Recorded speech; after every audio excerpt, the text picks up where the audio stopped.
Hello and welcome. My name is Maria Kliavkoff, and I'm the founding director of Healthy Mourning Revolution. We're dedicated to revolutionizing the way you think about grief and mourning.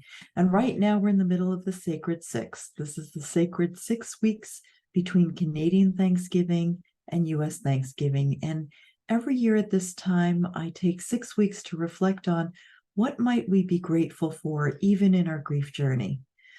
It sounds like it's an impossibility because the grief journey can be quite difficult. So, what could we possibly be grateful for? I assure you, however, there are things that we can be grateful for. And when we focus on those things, it actually makes our grief journey a little bit easier, and it allows us to open to a space where grace can take over. So, for today, what I wanted to talk about is the gratitude for solitude, which again may sound a little odd because often in the grief journey, we may feel a little lonely and alone and even isolated. We notice that our friends are moving away from us. I assure you, they're moving away not because they don't want to be there for you. They're moving away because they don't know how to be there for you. It is a sad truth that in this society, we just don't learn how to be there for one another when we're grieving. And because we live in a society that tends to bury and carry our grief, then when we are grieving and we need people to support us, quite often they're not able to, because being around us brings up their own buried and carried grief, and they don't know how to handle that. So there's a desire then for us to be as gracious as we can with that. But I think the place of being gracious with it is recognizing that that aloneness, that solitude that we may be feeling, and being lonely and solitude are two different things. But sometimes when we recognize that we're feeling alone in a situation, we can recognize that that aloneness affords us the opportunity for solitude. So let me just talk about the opportunity for solitude for a second. Every grief symptom that you experience, whether it's a physical symptom or a mental symptom, an emotional symptom, a social symptom, a spiritual symptom, any symptom of grief is always asking us to slow down. And the reason it's asking us to slow down is so that we can actually take notice of what's going on in our world right now, because our world is changing in very dramatic ways.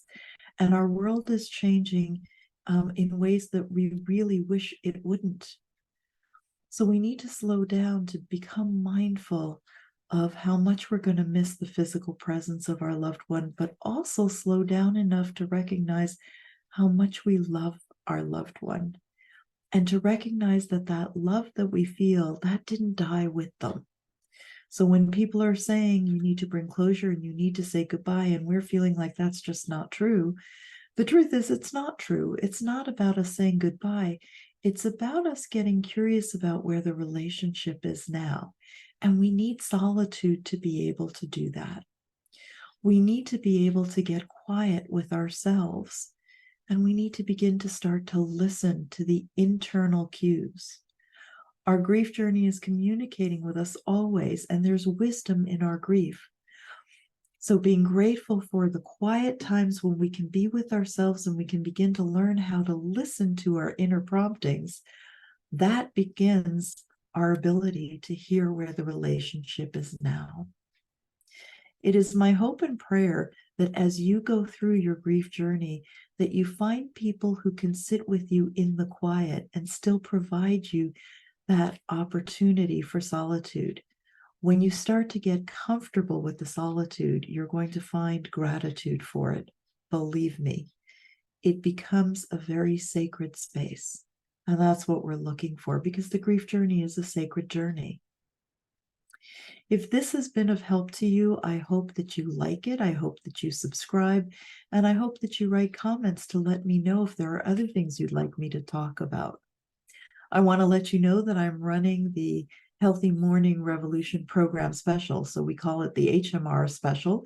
It's a fall special. Normally our program, which is once a week, we connect live in Zoom to go over the teachings in my book, Healthy Mourning, Happy Loving, 52 Ways to Convert Your Grief to Mourning with Ease and Grace. So this is the book. And because it's 52 weeks or 52 ways, there are 52 weeks in a year, we explore a different way to do it every week. And we do it in community and we do it together.